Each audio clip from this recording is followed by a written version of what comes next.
Good morning, students.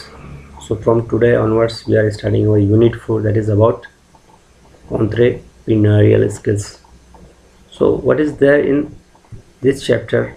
What is entrepreneurial skills? This will go one by one. So for today's session, I am covering only introduction part. What is entrepreneurship? Entrepreneurship is being talked about a lot in the world today, and especially in India. Entrepreneurship जो है आजकल इसका बहुत अधिक जिक्र होता है पूरी दुनिया में और ख़ासकर हमारे देश इंडिया में। Entrepreneurship is the type of self employment where one is running a business to satisfy the needs of people and looking for ways to make the business better to make profits. तो entrepreneurship जो है एक स्वरोजगार हम कह सकते हैं, जब आदमी अपनी नीड्स को फुलफ़िल करने के लिए कोई काम शुरू करता है और अपने आसपास की चीज़ों को देखकर प्रॉफिट कमाने के लिए कुछ ऐसे तरीके ढूंढता है जो दूसरे से और पहले से बेहतर हो। This unit focuses on encouraging students to learn about entrepreneurship and its function from the world around them. तो ये खास जो आपके लिए ये सब्जेक्ट, ये टॉपिक लेके आया गया है कि आप भी जानें एंटरप्रेन्योरशिप क्या है, कैसे दुनिया में काम कर रहा है, अपने आसपास की चीज़ों से आप कैसे सीख सकते हैं, कैसे एक एंटरप्रेन्योरशिप, और एंटरप्रेन्योर का मतलब होता है एक उद्यमी और उद्यमशीलता, हिंदी में कहेंगे कि एक उद्यम करने वाला, व्यापार करने वाला। Now entrepreneurs are all around us. Entrepreneurs हमारे चारों तरफ हैं। We would have spoken to a lot of them through the course of this module. तो इस मॉड्यूल में हम बहुत कुछ जानेंगे उनके बारे में। We also learn that successful entrepreneurs have the following qualities. हम जानते हैं कि एक एंटरप्रेन्योर होने के लिए आपके अंदर ये गुण होने चाहिए। Basically the first thing comes, they are confident, they believe in themselves and their abilities. If I am a entrepreneur, then I should have the confidence in me, okay, and in my abilities. मुझे खुद पर और मेरी क्षमताओं पर क्या होना चाहिए, विश्वास होना चाहिए कि yes, I can do this. They keep trying new ideas in their business. एक तो ये होता है कि आपने देखा कि किसी ने बिजनेस शुरू किया, छोटा दुकान खोल दिया, जो रेगुलर लोग करते हैं, वो इंतज़ार करता है ग्राहकों का। एक हटके जो करता है बेसिकली न्यू आइडियाज़। आप अगर देखते हैं कि आज इंटरनेट ने इतनी क्रांति कर दी है, लेकिन कभी किसी ने सोचा था कि ऑनलाइन बिजनेस इतना अपनी पहचान बना पाएगा, लेकिन किसी ने शुरुआत की उसकी। Nowadays you are seeing everything is coming at your home just by just clicking through the net. तो चीज़ें आप तक पहुंच रही हैं आज एक इंटरनेट के क्लिक पर। तो किसी ने तो वो शुरुआत की। ऐसी कई साइट्स हैं, अमेज़न है, OLX है, जो पुराना सामान कबाड़ तक, हमारे घर में आप देखते हैं कि कबाड़ी लोग आते हैं सामान लेने को, न्यूज़पेपर, कोई भी आपका सामान। तो OLX एक ऐसी वेबसाइट है जिसने एक ऐसा आइडिया लगाया है कि उन्होंने कहा कि नहीं, हम इंटरनेट के ज़रिए पहले लोगों तक पहुंच जाएंगे, हमें जानेंगे कि उनको किस चीज़ की ज़रूरत है। वो दोनों चीज़ करती है, आपके पुराने सामान को खरीदती है और आपको पुराना सामान अगर आप चाहते हैं लेना तो वो भी आपको प्रोवाइड करते हैं। तो OLX is known for that. And और भी ऐसी बहुत सी कंपनियां हैं। आपने ओयो का नाम सुना होगा, ओयो द होटलायर रितेश अग्रवाल। तो उसने क्या किया, डिफरेंट होटल से टाई अप किया, एक अलग आइडिया निकाला और उन होटलों को जो बंद हो चुके थे, जो रन नहीं हो पा रहे थे सक्सेसफुल, उसने उनको मॉडिफाई किया, एक नया आइडिया दिया एक, और आज उसने एक अपनी अलग पहचान बना दी है। अगर आप कहीं बाहर जाते हैं या अपने शहर में भी देखते हैं ओयो का टैग लगाया, तो आप कह सकते हैं कि ये होटल वेल मेंटेन्ड होगा। So these are the ideas, they are quite different, they are patient. उनमें धैर्य होता है, क्योंकि आप कोई भी चीज़ शुरू करना चाहते हैं, इट टेक्स टाइम। ऐसा नहीं कि आपने दुकान खोल दी, ग्राहक आ गए। In a business for a entrepreneur they have to wait, they should have the patient, they are creative and think differently about business ideas. वही चीज़ जैसे मैंने आपको बताया कि वो थोड़ा हट के सोचते हैं, क्रिएटिव नए नए आइडियाज़ लगाते हैं, किस तरीके से बिज़नेस को नया मोड़ दे सकते हैं। जो आम आदमी कर रहा है, जो आम बिजनेसमैन करता है, watch and wait, they are doing taking new initiative, new ideas. वो सोचते हैं कि इसमें कौन सी चीज़ नई ऐड की जाए, कैसे लोगों को अट्रैक्ट किया जाए। This is all about creativity and think differently for business ideas. They take responsibility for their actions. वो ये भी जानते हैं कि यहाँ पर दोनों चीज़ें, success and failure, but they take responsibility. वो कहते हैं कि नहीं, ये मेरा काम है, I will take the responsibility, मैं इसे पूरा करने की पूरी कोशिश करूँगा, पूरी शिद्दत से करूँगा। They take decision after thinking about them. वो कोई भी डिसीजन लेते हैं तो पहले उसका पूरा एक प्लानिंग करते हैं, वो पूरा प्लान करते हैं कि ये बिज़नेस किस तरीके से रन होगा।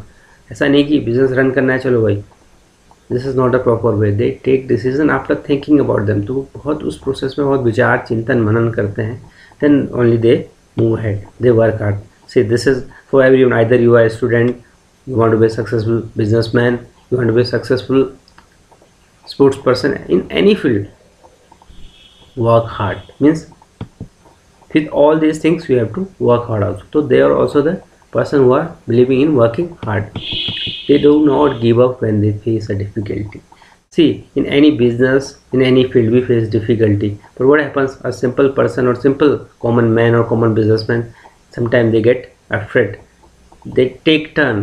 होता है बहुत बार कि आप लोगों को कठिनाई आती है, बिजनेसमैन को भी कठिनाई आती है, तो उसमें थोड़ा सा वो स्टेप्स कुछ और लेने लगते हैं, ड्रास्टिक चेंजेस उनको फील होता है। तो at that moment entrepreneur don't give up the idea, वो they take that idea and try to fulfil it. वो छोड़ते नहीं है उस चीज़ को, वो कहते हैं कि they have the desire to complete and fulfil it, they don't give up. So these are the basic qualities, and your first session is all about entrepreneurship and society। अभी तक जो हम पढ़ते आ रहे थे, बेसिकली हमने जाना कि हम अपनी अर्निंग के लिए, अपनी लिविंग के लिए, एक तो ये होता है कि आप एम्प्लॉयमेंट करते हैं, किसी के साथ आप कर रहे हैं, somebody is paying you, you are doing employment, and another thing is you are doing self employment, you are doing business work for yourself। and where employed people are people who are working for a person or an organization get paid for the work। जो हम और आप अगर किसी के लिए काम करते हैं वो क्या कहलाता है, wage employed, means they are being paid for the service which they are offering. चाहे एक टीचर है, किसी ऑर्गेनाइजेशन में काम कर रहा है, तो एक वेज एम्प्लॉई है वो। क्यों? क्योंकि वो अपनी सर्विसेज उन्हें दे रहा है इसी ऑर्गेनाइजेशन को। And then self employed person are those who start business to satisfy the needs of the people. लेकिन जो सब रोजगार जो करते हैं सेल्फ एम्प्लॉयड पर्सन, वो क्या करते हैं, अपनी नीड्स तो वो फुलफिल करते हैं, उससे पहले they fulfil needs of the people. उन लोगों को अपने बिजनेस से क्या करते हैं, मदद करते हैं। A self employed person who is always trying to make his her business better by taking risk and trying new ideas and entrepreneur. So यहाँ पर जो बात आती है कि एक सेल्फ एम्प्लॉयड पर्सन वो जो क्या करता है, हमेशा अपने व्यापार को बेहतर बनाने की कोशिश करता है। कैसे? रिस्क तो लेता ही लेता है नए आइडिया से। वो क्या कहलाता है, इज़ नोन एज एंटरप्रेन्योर। वो क्या कहलाता है, एंटरप्रेन्योर कहलाता है, एक उद्यमी कहलाता है। अगर हम बात करते हैं यहाँ पर एग्जाम्पल से, तो राम्या एंड रामू, यहाँ पर दोनों की बात है। दोनों ने प्लांट शॉप लगाया। रामू शॉप पे बैठता है, वो हर दिन सामान बेच रहा है। जब आते हैं, Ramya walks around and gets customer to her shop. Ramya उसकी जगह क्या करता है, वो बाहर निकलता है और राम्या बाहर जाती हैं और कस्टमर्स को खींचती है। Basically she do the marketing kind of things. She also sell seeds and flowers and plants. उसके साथ साथ वो क्या करती हैं, सीड्स हैं, प्लांट्स हैं, ये सब बेच रही हैं। Ramya is working to do the more and grow her business. तो राम्या जो है ज़्यादा एफर्ट्स करें, because she is also going outside. Okay, she is having different idea.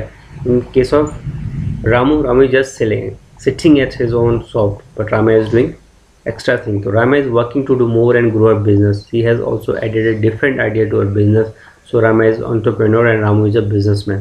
तो यहाँ पर काफ़ी क्लियर हो जाता है कि entrepreneur वो हो जाता है जो अपने आइडियाज़ को दूसरों तक पहुँचाने के लिए, अपने बिजनेस को बढ़ाने के लिए नए नए तरीके ढूंढता है और उनमें काम करता है, एक्स्ट्रा एफर्ट डाल रहा है। जबकि एक बिजनेसमैन क्या है, उसका एक प्री डिफाइंड पैटर्न है। आपने एक शॉप खोली, आपने उसमें बहुत सी चीज़ें रखी, अब आप अपने ग्राहक के आने का इंतज़ार करते हैं।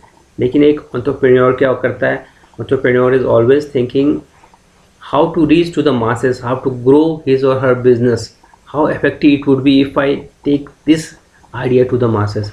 कैसा हुआ कि मैं इस नई तरीके से उन लोगों के पास जाऊँ। मैं खाली एक सामान ही नहीं बेचूंगा, सामान तो उन तक कैसे पहुँचाऊँ। मैं केवल एक ही प्रोडक्ट नहीं रखूँगा, एक ही सर्विस नहीं रखूँगा। सर्विस को देने के तरीके मेरे अलग अलग होंगे, बेहतर होंगे, जिससे कि लोग चीज़ों को आसानी से पा सकें और मैं अपने बिज़नेस को फास्ट ग्रो कर सकूं। तो एक बिज़नेस मैन और एंटरप्रेन्योर में ये अंतर होता है। तो इसी को हम डिटेल में आगे आने वाले सेशन में जानेंगे। तब तक आप इस चैप्टर्स को समझने के लिए और अपनी तरीके से पढ़ें। तो मैं यही सोचता हूँ कि हम ऐसे ही आगे बढ़ेंगे और also will go ahead. Thank you, have a nice day, take care.